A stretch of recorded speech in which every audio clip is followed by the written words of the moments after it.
In today's video, I'll be sharing my favorite and most efficient ways to virtually grade my students' online assignments. So if you ask your students to submit assignments online and you want to know what are some other ways to go about grading them, this video is for you.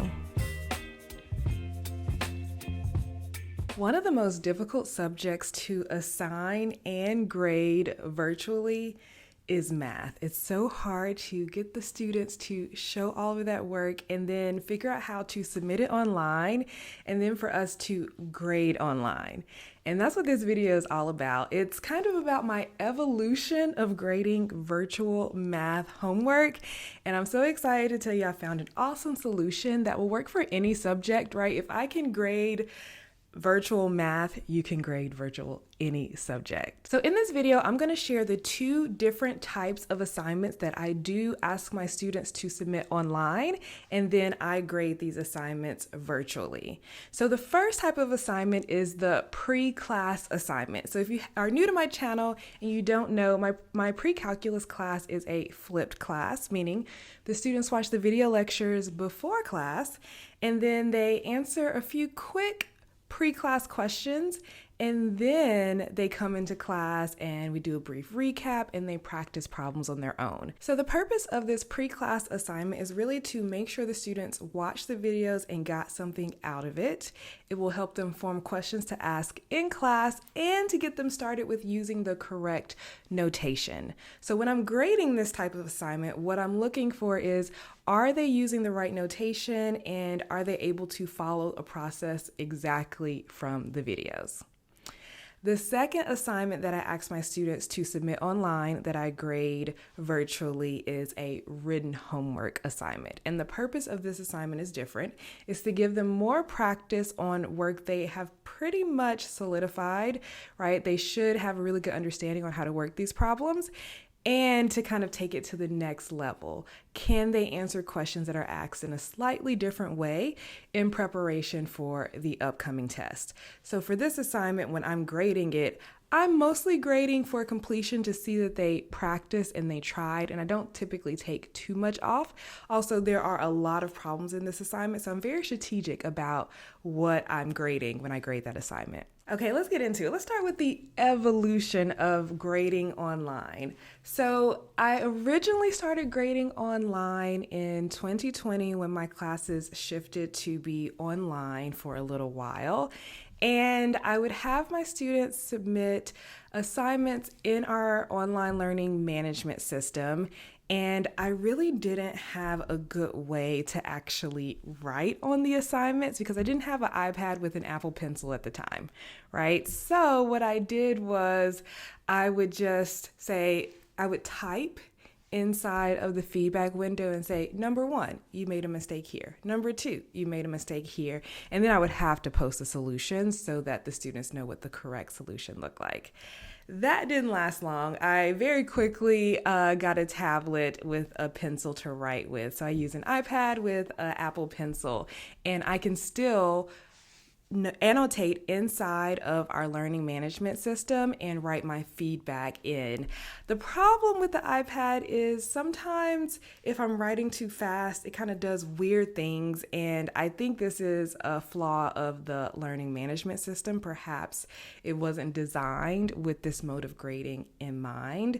And also I'm typically kind of hunched over, right, with my iPad in front of me, writing and working on solutions. Sometimes I have to get really close to it or zoom in when the students write really big. So sometimes it can be a challenge, and sometimes I would avoid grading with my iPad. But then when I got my Vibe board, which is a digital whiteboard, I was like, oh, I could probably grade here. And the thing that I love most about grading with my Vibe board is that I can stand, I can like move my body. I often turn on music, so I'm listening to music, jamming while I'm grading.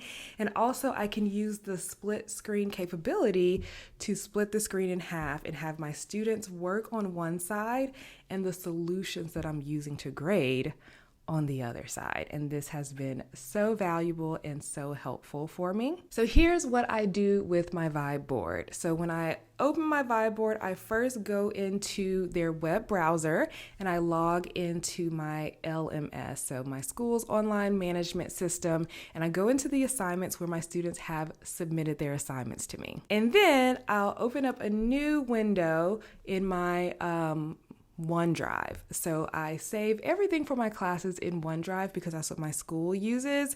And so all of the solutions, all of the worksheets and everything in my class are saved there. So I have an app on my Vibe board for OneDrive. And so I can open OneDrive with my Vibe board, get to the solutions that I'm looking for. And then the best part, I use the split screen capabilities where I put my students' work on one side, the solutions on the other side, so I can look at them side by side.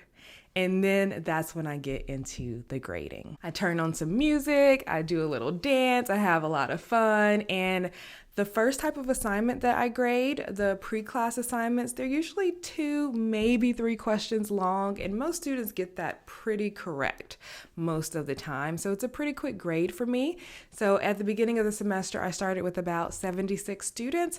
I was able to grade all of those assignments within like 30 to 45 minutes. So that wasn't too time intensive. For my written homework assignment, that one's a bit longer. It's multiple pages of my students' work as well as multiple pages of my solutions. So I'm doing quite a bit of scrolling on each side, so it takes me longer. Let me walk you through how I would grade one of these longer assignments. So first of all, our LMS is really great because it tells us when our students turn in something late. So this student had turned in this assignment a couple days late, so I'm taking off some points, but I do still grade late work because they've done the work. They do deserve some credit. So I'm just noting that this student is getting some points off because their assignment was late. But then I'm going to go in, open their assignment, and look at the work that they have done. And so what I'm doing is I'm just comparing their work with my solutions. And I noticed that their work was pretty small, so I was able to quickly and easily expand the screen so I could see their work more clearly. And so the way that I grade this is basically if they get the problem right, wonderful. But if they miss something, I do just cross it out, noting that they missed a problem. I'm only taking 1 point off per missed problem. And because this assignment is so long, I actually do post the solutions for the students to compare their answers later. So I'm not giving the detailed feedback that I would normally do for a shorter assignment.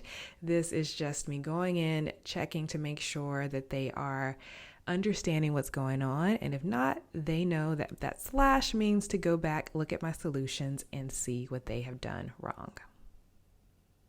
And so that takes me maybe like 3 hours total. And so what I would do is I kind of like to gamify my grading. I'll typically grade 10 or 15 assignments at a time and take a little break. So I'll say, okay, in this next 30 minutes, I'm going to see if I can grade 10 of these and then get through my 10. And then I'll go take a break, watch a YouTube video or something. And I come back and do the next 10. Usually by the time I get to the end, when I have maybe like 15 or 20 left, I'll do that all in one chunk because I'm ready to be done with grading. But I do really appreciate how easy the grading is with the Vibe board. Also, another thing that I really love about the Vibe board is if I notice I have a mistake in my solutions or my students are answering the question in a different format than what I answered, where it's not 100% clear that our answers are exactly the same, I can go into my solutions on OneDrive and click annotate, and I can annotate my solutions on the Vibe board and write all alternate answers that my students are writing down that are also correct, so I don't have to recalculate every single time. I recalculate once and then I update my solutions to match what my students are writing as well. So the things that I would say I like most about grading with my Vibe board is number one, the split screen capability. So I can look at my student solutions on one side and my solutions on the other side. Number two, I get to stand. I really like standing while grading and moving around. I listen to music, and so I kind of dance and move.